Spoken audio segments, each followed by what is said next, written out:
Family, good morning. आज है 20 नवंबर 2024। अभी 7:23 हुआ है।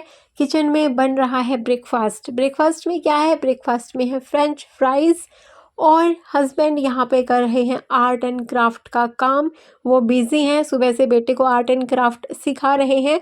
उसको कंपटीशन का मैंने बताया था ना कि उसका स्कूल से कंपटीशन में सिलेक्शन हुआ है। आज का व्लॉग 7 बजे से शुरू हो रहा है, लेकिन मेरी शुरुआत सुबह 3 बजे हो चुकी थी।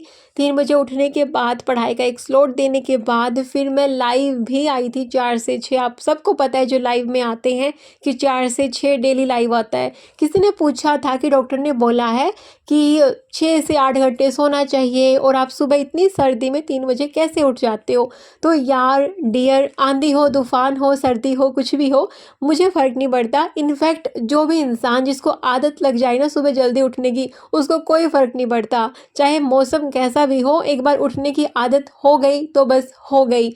और जो डॉक्टर ने बोली है ना, किसी ने भी बोली है बातें कि सब बोलते हैं कि 6 से 8 घंटे सोना चाहिए, तो मैं दिन रात मिला के 6 घंटे सोती हूँ। रात को अगर 5 घंटे सोती हूँ, दिन में मैं नैप ले लेती हूँ। अगर रात को 5:30 सोती हूँ, उस हिसाब से नैप ले लेती हूँ। रात को 6 घंटे कभी सोना हो जाए तो मैं नैप दिन में नहीं लेती हूँ। तो इस हिसाब से रात और दिन मिला के मेरा 6 घंटे का सोने का रूटीन रहता है। और बेटे के स्कूल जाने के बाद 9:05 पे यहाँ पे मुझे थोड़े से काम निपटाने थे घर के, और इसलिए मैंने ना इस तरीके से मैं अपना ब्लूटूथ कान में लगा लेती हूँ। वीडियो सुनते सुनते मैं कुछ कुछ काम घर के निपटा देती हूँ। वैसे तो हाउस हेल्पर मोस्टली सारे काम करके जाते हैं, लेकिन आज कपड़े ज़्यादा थे। सर्दी में थोड़ा सा पहले वाले कपड़े जो बेड में रखे होते हैं वो भी धुलने होते हैं, और इसलिए 2 बार वॉशिंग मशीन लगाई सुबह सुबह। तो एक बार कपड़े धुल के सूख चुके हैं, मतलब रस्सी पे डल चुके हैं। दूसरी बार मैं यहाँ पे आई थी। तो जब मेरा पढ़ने का मूड होता है ना, स्पेशली जब बेटा स्कूल से चला जाता है, तो मेरे को लगता है कि मैं जितना टाइम डिवोट कर पाऊँ स्टडी को, चाहे कोई काम करते हुए, कोई वीडियो सुनते हुए या खुद की सेल्फ स्टडी करते हुए, वो मैं करती हूँ। सुबह के टाइम को मैं बिल्कुल भी ज़ाया नहीं जाने देती, क्योंकि मस्ती का टाइम, मजाक का टाइम दिन में भी मिल जाता है। आराम करने का टाइम सुबह हम उठे होते हैं अपनी नींद कंप्लीट करके। जो कोई 5 घंटे सोता है, कोई 6 घंटे सोता है, तो कोई 8 घंटे सोता है। लेकिन फिर भी यार सुबह उठने के बाद चाहे कोई कितने ही घंटे सोए, ये तो रहता है ना कि यार अभी नींद तो पूरी हो चुकी है, अगर मन में कोई ऐसा करे तो। नहीं तो भैया कितना ही सो लो, नींद पूरी नहीं होती है। मेरे दादाजी कहते थे कि नींद और भूख दोनों ऐसी चीज़ें हैं, जितना बढ़ाओगे उतना बढ़ती जाएंगी, और जितना इनको कम करोगे उतना कम हो जाएंगी। लेकिन कम करने का मतलब ये नहीं है कि सोना ही छोड़ देना है या फिर खाना पीना ही छोड़ देना है। बैलेंस करके चलना है, वो बैलेंस जो आपके लिए सही हो, आपके लिए स्टेबल हो। किसी को भी देख के अंधविश्वास करके फॉलो नहीं करना है। मेरे लिए सुबह 3 बजे उठना इसलिए अच्छा मेरे को रहता है, सर्दी के टाइम पे स्पेशली, चाहे गर्मी हो चाहे सर्दी हो। तो देखो सर्दी में ना सब लोग आराम से उठेंगे, बच्चे के स्कूल भी थोड़ा सा लेट हो जाते हैं, तो सुबह मेरी बच्चे के उठने से पहले 2.5-3 घंटे की पढ़ाई हो जाती है। और मेरे को ये चीज़ बड़ी सेटिस्फेक्शन देती है कि यार सुबह सुबह मैंने इतना टाइम स्लॉट दे दिया अपनी स्टडी को, या फिर खुद को मैंने इतना टाइम दे दिया। उसमें मैं अपना एक्सरसाइज करती हूँ, पढ़ाई करती हूँ, जो कुछ भी करती हूँ, बट मैं खुद को टाइम दे चुकी होती हूँ। अब मेरे अंदर वो एनर्जी होती है, वो आत्मविश्वास होता है जो कि होना चाहिए एक किसी भी इंसान में, कि यार मैंने अपने लिए, खुद के लिए वक्त निकाल लिया। अभी जो बाकी जो बचे काम है या जो संसार है, संसार की मोह माया, अपना परिवार, सब कुछ, अब जो उसके लिए टाइम देना है वो हम दे सकते हैं, और जब बचेगा टाइम वो हम फिर से अपने सपने को पूरा करने के लिए दे सकते हैं। और जब से बेटा समझदार होने लगा, जो काम वो खुद से अपने कर सकता है वो काम उसको मैं खुद करने के लिए ही देती हूँ। उसके उस काम में मैं उसकी थोड़ी बहुत हेल्प कर देती हूँ जो उसको चाहिए होती है। लेकिन मैंने ऐसी गलत आदत नहीं डाली कि बच्चा आएगा, कपड़े इधर उधर फैलाएगा, उसके शूज़ कहीं पे फैले होंगे और फिर हम उसको उठाते रहेंगे। ऐसा नहीं है, जिसका जो काम है वो काम करेगा, चाहे मेरे हस्बैंड हो चाहे मेरा बेटा हो।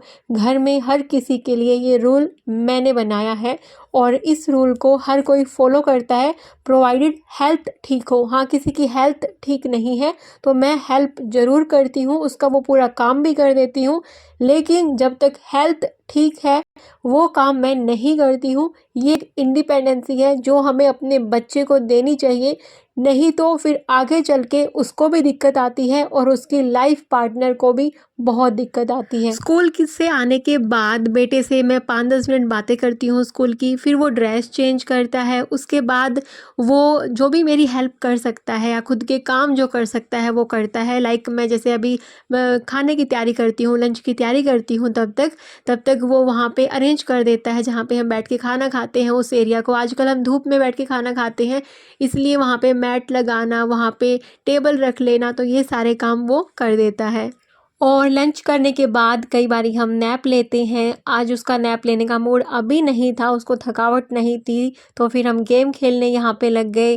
तो उसको मैं 10 से 15 मिनट का नैप दिलाती हूँ, कभी खाना खाने के बाद, कभी खाना खा के थोड़ी देर गेम खेलने के बाद, और उसके बाद नैप लेके 10 से 15 मिनट का फिर उसकी पढ़ाई वापस शुरू हो जाती है। और हम यहाँ पे गेम खेल रहे हैं, पोकेमोन के वो कार्ड लेके आया था, तो वो वाला गेम उसका मनपसंद गेम, जो भी डेली 20 से 25 मिनट स्कूल से आने के बाद जो उसका मन करता है खेलने का, वो गेम जो उसका मन करे, उसमें मैं उसको कुछ भी नहीं बोलती हूँ उसको आउटडोर खेलना है कि इंडोर खेलना है। वैसे आउटडोर तो मोस्टली वो अपने फ्रेंड के साथ खेलता ही है, इवनिंग में डेली का है, लेकिन इंडोर भी अगर वो मेरे साथ कुछ खेलना चाहता है, इंडोर एक्टिविटी या बाहर कोई गेम खेलना चाहता है, तो डेली उसका 20 से 25 मिनट फिक्स होता है जो मैं उसको देती हूँ। वैसे तो 2 बजे से लेके 6 बजे तक का टाइम, जब तक हस्बैंड नहीं आते ऑफिस से, मेरा उसके लिए ही होता है। लेकिन स्पेशली ये 20-25 मिनट ऐसे होते हैं जिसमें वो जो खेलना चाहे वो मैं खेलती हूँ, अपनी मर्जी से नहीं, उसकी मर्जी का। और कभी कभी वो खेलने में इतनी चीटिंग करता है ना, मेरे को इतनी हंसी आती है। मैं उसको समझाती हूँ फिर कि बच्चे चीटिंग नहीं करते, वो बोलता है कि नहीं मुझे जीतना है। फिर मैं उसको समझाती हूँ कि अरे जीतना ही हर टाइम पे सही नहीं होता, जब हम हारते हैं तो और भी ज़्यादा कुछ सीखते हैं, तब जाके वो बातें मानता है। और जब उसका गेम कंप्लीट हो जाता है उसके बाद तैयारी आती है उसकी पढ़ाई की। तो आज मैं स्कूल का होमवर्क तो नहीं करवा रही हूँ, लेकिन जिस चीज़ में उसको इंटर स्कूल कंपटीशन में जाना है उसके लिए राइम तैयार करवाने की जिम्मेवारी मेरी है, और आर्ट एंड क्राफ्ट का काम तैयार करवाने की जिम्मेवारी हस्बैंड की है। वैसे हम दिन में जिसको जो टाइम मिलता है वो अपने अपने काम करते हैं, लेकिन हम अपना बच्चे की पढ़ाई के लिए या फिर उसकी जो भी एक्टिविटी होनी है, कंपटीशन होने हैं, उसके लिए हम अपने काम बांट के रखते हैं, ताकि एक पेरेंट पे कोई प्रेशर ना आए और दोनों पेरेंट को पता रहे कि भैया बच्चे की क्या वीकनेस है, क्या स्ट्रेंथ है, और बच्चे की स्टडी लाइफ में आखिर चल क्या रहा है। यही नहीं, जो आयुष के दादू और दादी हैं वो भी कनेक्ट रहते हैं व्हाट्सएप के थ्रू। मैंने पहले भी बताया था कि आयुष के नाम से एक व्हाट्सएप ग्रुप है हमारा, और आयुष नाम है मेरे बेटे का। उसमें उसके दादू दादी, मैं और उसके पापा, हम चारों जने हैं, और उसकी जो भी डेली की एक्टिविटी है, कुछ भी चीज़ है, हम शेयर करते हैं। घर के सामने बिल्कुल एक रोड है, उस पर ट्रैफिक बिल्कुल कम रहता है। बेटा वहाँ पे खेल रहा है, जहाँ पे हम बैठ के गेम खेल रहे थे ना, खाना खाया था, वहीं पे जा रही हूँ मैं अभी पढ़ाई करने के लिए। वहाँ से गेट से बिल्कुल बच्चा मेरा दिखता है, उसकी आवाज़ें सुनती हैं। बिल्कुल जस्ट इसी के पास जहाँ मैं पढ़ रही हूँ वो लोग खेलते रहते हैं, और मैं उस बहाने जो थोड़ा बहुत टाइम निकल पाता है, अगर वो पार्क में जाके खेलता है तो मुझे उसके साथ जाना होता है, क्योंकि कई बार पार्क का एक हिस्सा मुझे पढ़ते हुए दिखाई देता है, दूर वाला हिस्सा नहीं दिखता है, तो मुझे फिर पार्क में उसके साथ रहना होता है। लेकिन जब वो घर के सामने वाले रोड पे खेलता है तो मैं उसको बैठे बैठे अपना पढ़ती हूँ, उसको देखती रहती हूँ यहीं पे बैठे बैठे, और मेरी पढ़ाई भी हो जाती है।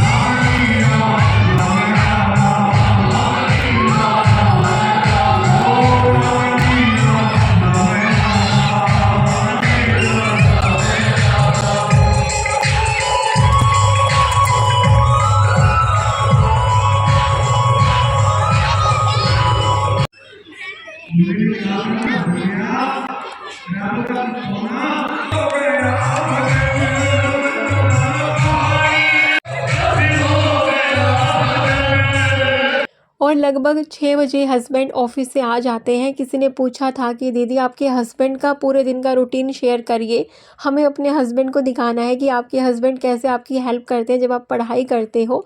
तो उनका प्रॉपर डेली रूटीन तो मैं अभी तक नहीं शेयर कर पाई हूँ, लेकिन आपने देखा होगा सुबह भी बच्चे के स्कूल जाने से पहले, उनके ऑफिस जाने से पहले, तो वो खुद बच्चे के लिए पूरा ये एक्टिविटी जितना उनसे हो पाया था थोड़ा बहुत उसके लिए काम करके गए थे, ताकि बच्चे को आके फिर सिखा पाएँ उस हिसाब से कि क्या क्या करना है। और आते ही फिर वो उन्होंने पूछा आयुष से कि आपका राइम में कितना कुछ क्या चल रहा है, प्रोग्रेस, वो सब कुछ चीज़ें। तो बच्चे की से वो बात करते हैं आते ही। और आज उनको थोड़ा सा कुछ कमी लगा क्योंकि वो मस्ती मस्ती में ज़्यादा था, तो अच्छे से सुना नहीं रहा था। और यहाँ पे ना जो साउंड बाहर आ रही थी ना भगवत कथा की, वही साउंड आ रही थी गेस्ट रूम में। तो मैं किचन में बना रही थी चाय, और साथ के साथ वो दोनों, जब मैं उनको चाय देने गई तो जो हस्बैंड है उससे सुन रहे थे चीज़ें। और आज हस्बैंड बहुत सीरियस मूड में थे क्योंकि भैया जो स्कूल के प्रिंसिपल हैं और जो वहाँ का स्टाफ है, उनकी खुद की टीचर है, और हम पेरेंट, हम बिल्कुल लगे हुए हैं इस चीज़ के लिए। अरे एंड का ड कहाँ गया? एंड ही तो बोला था, सुना ना। India's colors are bright and grand. An या एंड क्या है? पापा रोकता है। बेटा बकवास नहीं, मजाक नहीं कर रहा। बंद करो यार प्लीज, ये डोर बंद कर दे। बात सुनो बेटा, एंड तो वो ना ऑफिस से आते ही उनको बस यही था कि आयुष का प्रोग्रेस कितना है, उसने क्या किया। उन्होंने आते ही पानी भी नहीं पिया, ड्रेस भी नहीं चेंज किया, मतलब वो फुल फैमिली पर्सन है। और मैं इस मामले में बहुत लकी हूँ और बहुत खुशी होती है यार वैसे कि मतलब बच्चा पहले स्कूल में मतलब अच्छा परफॉर्म करता है, फिर बाहर जाके इंटर स्कूल कंपटीशन में अच्छा परफॉर्म करे तो। लेकिन मेहनत लगती है, हर कोई पेरेंट मेहनत करता है। और किसी ने मेरे हस्बैंड के लिए पूछा था, तो सीरियसली यार वो उनका ना डेली जो शेड्यूल है वो बहुत बिजी रहता है। उनको अपने फ्रेंड सर्कल से कुछ भी लेना देना नहीं है। लाइक फ्रेंड हैं, उनके भी हैं, मेरे भी हैं, मैं बल्कि फिर भी एंजॉय कर लेती हूँ। आपने देखा होगा जो हम गेट टुगेदर करते हैं, स्पेशली जो आयुष को मेरे लिए टाइम देना होता है, मुझे 2 से लेके 6 बजे, उसी टाइम पे हम गेट टुगेदर कर लेते हैं। वीक में एक बार, हफ्ते महीने में 2-3 बार तो हो ही जाता है किसी न किसी बहाने से। हस्बैंड जो है ना ऑफिस में कितना ही एंजॉय कर ले, लेकिन घर आने के बाद उनको फैमिली टाइम में ही उनका सारा टाइम चला जाता है। फैमिली टाइम के अलावा कोई यार, कोई दोस्त, मतलब कुछ भी किसी चीज़ में वो बिज़ी नहीं होते हैं। और जब हस्बैंड ऑफिस से आ जाते हैं ना, तो लगभग 6 बजे से लेके और रात के 10 बजे तक 4 घंटे मेरे पास होते हैं। लेकिन 4 के 4 घंटे पढ़ाई नहीं होती है, क्योंकि खाना खाना भी होता है, बच्चे को खाना खिलाना भी होता है, और छोटे मोटे कुछ और काम हो वो भी होते हैं। लेकिन 2 घंटे की पढ़ाई मेरी शाम को हो जाती है। तो सुबह सबके उठने से पहले लगभग 3 घंटे की पढ़ाई, फिर बेटे के स्कूल जाने के बाद लगभग 3 घंटे की पढ़ाई आराम से हो जाती है, उससे ज़्यादा भले ही। मैंने ब्रेक टाइम 1 सेकंड में काउंट नहीं किया। मैंने वीडियो देखना, वीडियो देख के लेक्चर सुनना, वो भी काउंट नहीं किया। मैं सेल्फ स्टडी के घंटे काउंट कर रही हूँ सिर्फ। और उसके बाद रात को 2 घंटे, तो मेरी 8 घंटे की सेल्फ स्टडी डेली हो जाती है। जो भी मैं वीडियो सुनती हूँ, चाहे वो किसी स्टडी रिलेटेड हो, वो मैं घूमते फिरते काम करते हुए सुनती हूँ, और उसको मैं स्टडी आवर में काउंट भी नहीं करती हूँ। मैं सिर्फ सेल्फ स्टडी को ही स्टडी आवर्स में काउंट कर रही हूँ अभी के लिए। और जब मैंने कभी भी लाइफ में आगे बढ़ना चाहा ना, मैंने अपने हस्बैंड को ये कभी नहीं बोला कि तुम मेरी इस काम में मदद करो। वो अंडरस्टैंडिंग धीरे धीरे बनती है। आप पहले दिन से ये नहीं कह सकते यार तुम मेरा इसमें सपोर्ट कर दो, तुम मेरा इस काम में सपोर्ट कर दो। मैंने बस उनको ये बोला था कि आप मेरा इमोशनल सपोर्ट करते रहना, क्योंकि टाइम मैनेजमेंट हमारी खुद की उस पे होता है। हम खुद जब टाइम मैनेज करना चाहेंगे तभी टाइम मैनेज होगा। जब हम खुद की मदद करना चाहेंगे तभी दूसरे हमारी मदद करेंगे, भगवान हमारी मदद करेंगे। लेकिन एक इमोशनल सपोर्ट ना हस्बैंड से वाइफ को ज़रूर चाहिए होता है, मेंटल और इमोशनल सपोर्ट, जिसमें कि वाइफ कभी अगर थक जाए ना, उसको लगे कि यार, क्योंकि बहुत बार टाइम ऐसा आता है यार हम थक जाते हैं, सिर्फ फिजिकल एक्टिविटी करके नहीं, हम मन से थक जाते हैं। बहुत बारी ऐसा टाइम आता है लाइफ में। तो अगर हस्बैंड सिर्फ कुछ वर्ड ही आपको बोल दे या कुछ ऐसा आपको फील करवा दे कि you are not alone, I am with you every step of the way, तो आपको लगता है कि हर कोई चैलेंज कितना छोटा है।